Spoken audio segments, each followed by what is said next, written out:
Bon, hier, Bruno Le Maire a fait énormément réagir Charlotte Dornelas en parlant du ras-le-bol des Français sur la fraude sociale, disant ils n'ont aucune envie de voir que des personnes peuvent bénéficier d'aide, les renvoyer au Maghreb ou ailleurs, alors qu'ils n'y ont pas droit. Comment comprendre cette déclaration et l'indignation qu'elle a suscitée à gauche ?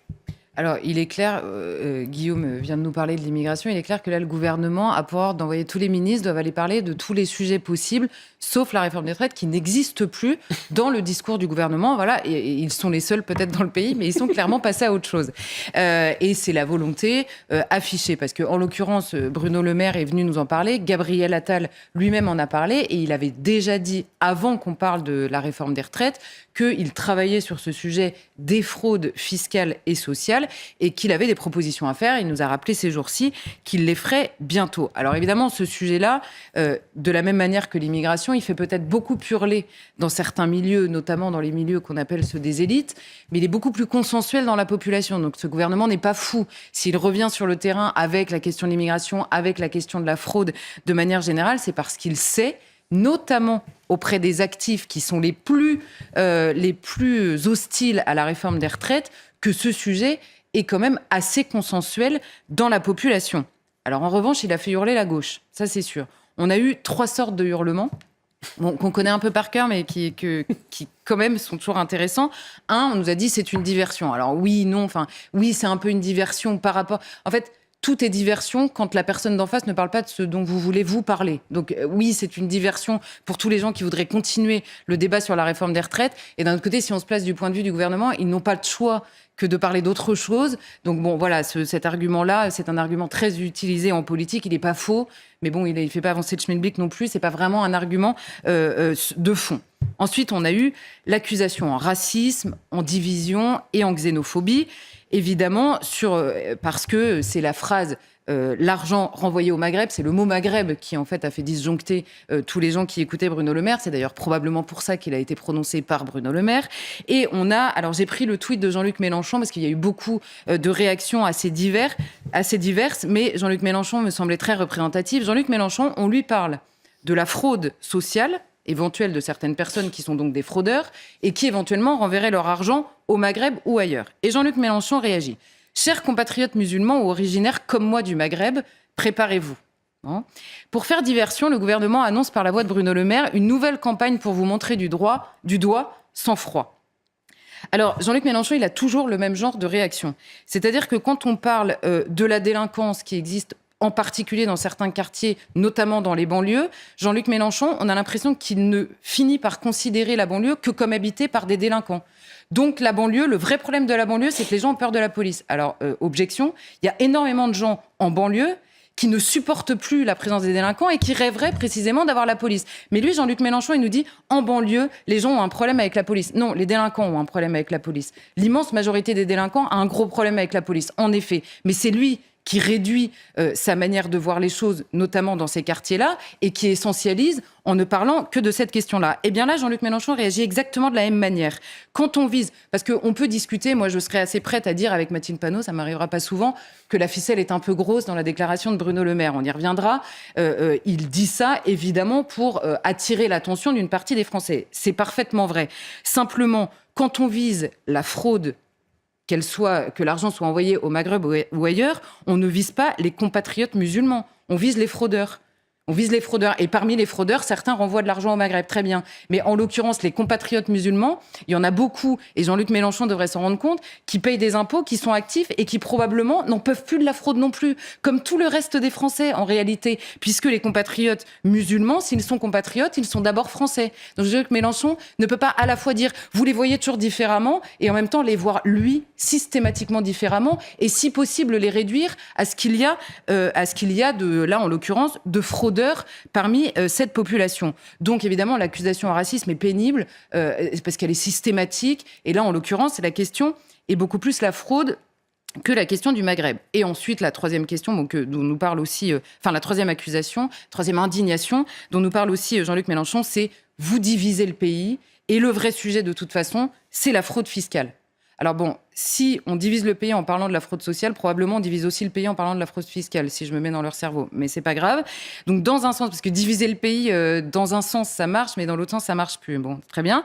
Mais dans un sens ou dans un autre, cette partie de ping-pong qui dure depuis des années et qui empêche tout le monde d'agir concrètement sur les fraudes fiscales et sociales qui existent toutes les deux est assez pénible. Évidemment que les deux, la fraude fiscale et la fraude sociale, pèsent notamment sur les impôts des Français, pour faire un raccourci, et exaspèrent de la même manière, mais de la même manière que toutes les dépenses, toutes les gabegies, on va dire, financières de l'État qui sont tirées des impôts des Français. Donc lutter contre la fraude tout court ne divise pas le pays.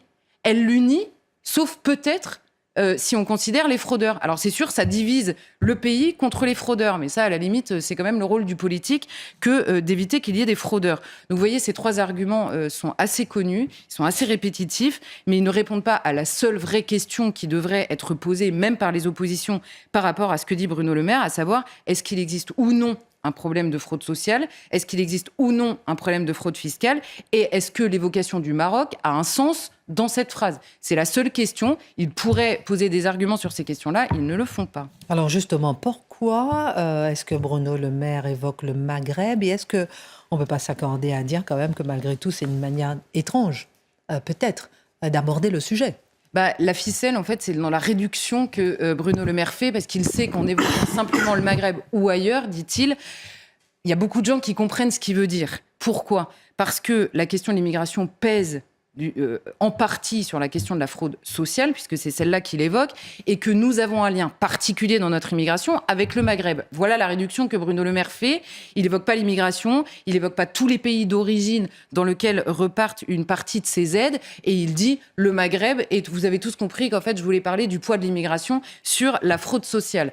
Voilà ce qu'il dit. Il y a beaucoup de Français chez qui ça va résonner, en effet, et c'est là où la ficelle, en effet, est un peu grosse. Mais Gabriel Attal avait déjà... Pourquoi est-ce qu'il évoque ça, malgré tout ?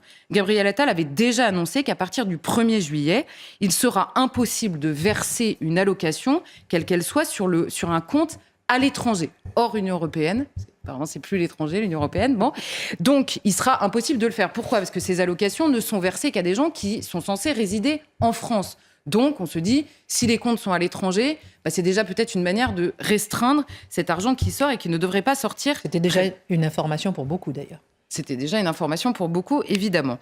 Et alors, il existe en réalité un sujet sur la prise en charge, notamment par le biais de l'assurance maladie, de gens qui, en effet, existent à l'étranger. C'est un sujet qui existe, notamment avec le Maghreb et encore plus précisément avec l'Algérie, puisque vous savez que avec l'Algérie, c'est même pas, ça relève même d'exceptions qui sont faites par les fameuses conventions que nous avons avec eux, notamment sur le terrain des soins. Il y avait cette question du minimum vieillesse également, qui est de personnes qui touchent le minimum vieillesse, qui sont censées habiter en France et qui, pour partie, viennent en France une fois par an et habitent à l'étranger. C'est notamment le cas des fameux retraités algériens. C'est une des présidentes de la Cour des comptes qui, il y a quelques années, avait évoqué ce sujet. Ça avait focalisé l'attention de beaucoup de gens et donc c'est un exemple qui est revenu souvent. Voilà pourquoi il en parle. Mais au-delà de ça, on a la Cour des comptes qui, dans un rapport en 2020, affirme qu'il existe 75,3 millions d'assurés sociaux dans un pays de 67 millions d'habitants. Donc, pardonnez-moi, on a un problème. Je veux dire, c'est évident qu'il y a un problème. Il y a beaucoup plus d'assurés sociaux que de personnes qui vivent dans ce pays. Donc, soit les gens sont à l'étranger, soit ils n'existent pas. Dans les deux cas, il est temps de se pencher sur le problème. Ensuite, dans un rapport encore plus frais, de mai 2022, cette fois-ci, la Cour des comptes nous affirme que ce qui était autrefois la CMU, donc désormais la PUMA, donc la couverture médicale universelle, est touchée, mais asseyez-vous bien, parce que par 2,5 millions de personnes qui ne sont pas ou plus censées être sur le territoire français. C'est pas 20 000 personnes, 2,5 millions de personnes qui donc ont des frais, peuvent être soignées avec l'aide sociale qui va avec, en gros, de la France. Et évidemment, il y a la complémentaire qui va avec ça. Et on apprend par ailleurs dans ce rapport que Pôle emploi ne vérifie pas que les gens vivent encore en France lorsqu'ils touchent l'allocation chômage. Alors là, ça n'est pas chiffré, mais là, la Cour des comptes nous dit on a un énorme problème, il n'y a aucune vérification qui est faite. Vous pouvez toucher l'allocation chômage en étant reparti vivre ailleurs ou en étant parti vivre ailleurs, puisque ça peut être le cas pour certains expatriés. Donc cette question, elle existe sur l'étranger. Alors, le Maghreb est évidemment très présent dans l'imaginaire français quand on parle d'immigration parce qu'il est très représenté dans l'immigration tout court. Et on pourrait même ajouter à cette question de ce qu'on appelle la fraude sociale, tout simplement la question de l'immigration clandestine et de ces personnes qui travaillent parfois avec de faux papiers. On a eu un exemple très récemment, une personne qui a pris des dizaines de milliers d'euros d'allocation, qui travaillait avec un faux passeport, en l'occurrence. Alors là, c'était une personne, mais il y a énormément de cas comme ça. Donc, vous voyez que ce sujet existe. Il devrait être possible pour tous les hommes politiques de se dépassionner en l'abordant quand on sait que cet argent est celui du contribuable français qui n'en peut plus précisément de payer des impôts et de poser la question à répétition sans cesse de dire mais à quoi sert cet argent ? Les gens veulent bien payer des impôts, évidemment, mais à quoi sert-il ? Eh bien, en l'occurrence, ce sujet-là existe. Alors, ces sujets engendrent toujours, Charlotte Dornelas, des débats sans fin autour des chiffres, fraude sociale, fraude fiscale. Est-ce seulement possible de s'y retrouver ? C'est très difficile parce que par définition, la fraude, elle n'est pas chiffrée. Les gens ne déclarent pas très précisément ce qu'ils fraudent. Bon. Alors, on a la fraude fiscale. Alors, il y a un chiffre qui est toujours cité, qui est celui du syndicat Solidaires Finances Publiques, qui dit entre 80 et 100 milliards d'euros. Entre 80 et 100 milliards d'euros. Le problème, c'est que très précisément, ce chiffre recoupe tous les manquements fiscaux. Donc, vous avez les divergences d'appréciation entre le fisc, en gros, et la personne, des erreurs qui sont faites, et la fraude. Alors, on a un chiffre un peu plus précis, c'est Gabriel Attal qui nous annonçait qu'il y avait eu 14 milliards de redressement. Il annonçait ça il y a quelques temps, dont 5 milliards concernés par la fraude fiscale. Il y a un rapport du fisc, lui aussi, qui nous dit qu'il y a entre 20 et 25% des dossiers qui concernent la fraude fiscale, ce qui veut dire qu'on arrive quand même à 30 milliards de fraude fiscale. Donc c'est un chiffre énorme. Donc évidemment qu'il faut s'occuper de la question de la fraude fiscale. Donc vous voyez, ce sont des proportions énormes. Sur la fraude sociale, on a toujours tendance à dire ça n'a absolument rien à voir avec la fraude fiscale. Comme Guillaume Bigot. Non, mais ce sont des chiffres beaucoup plus bas. Alors la fraude sociale, il y a beaucoup moins d'évaluation de la fraude sociale, c'est beaucoup plus difficile, mais ça commence à venir depuis quelque temps. Or, on a deux sortes de fraude sociale. La fraude aux cotisations. Alors là, il y a l'URSSAF qui nous dit c'est 9 milliards d'euros, la fraude aux cotisations. Et alors, c'est Charles Prats, vous savez, le magistrat qui a énormément travaillé là-dessus, qui lui dit qu'à l'époque où il travaillait à la Cour des comptes, la Cour des comptes évaluait ça à 25 milliards d'euros pour la fourchette haute en 2012. Donc, vous voyez, les fourchettes sont très larges, mais quoi qu'il arrive, il y a beaucoup d'argent.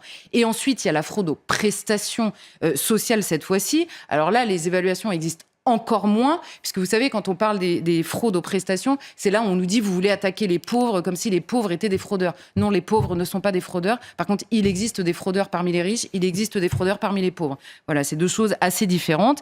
Et là, on a, je vais vous donner simplement deux exemples, les allocations familiales. Il y a quelques années, ils nous disaient que c'était 600 millions de fraude. Et là, cette année, ils reconnaissent un taux de fraude de 3,6%, c'est-à-dire 2,8 milliards. Ça ne veut pas dire qu'il y a beaucoup plus de fraudeurs, ça veut dire que l'évaluation est plus précise et à mesure qu'elle se précise, elle augmente. Et les assurances maladie, ils viennent d'évaluer 19 milliards des 244 milliards de dépenses qu'ils font chaque année et ils arrivent à peu près à un taux de 5%. Or, dans tous les organismes, on vous dit le taux de fraude, il est en gros de 5%. Le vrai problème qu'on a en France, c'est que si vous faites 5% de toutes les dépenses de protection sociale en France, vous arrivez à 45 milliards d'euros. Évidemment que c'est énorme. Pourquoi ? Parce que le taux de dépenses de protection sociale en France, il est de 900 milliards d'euros.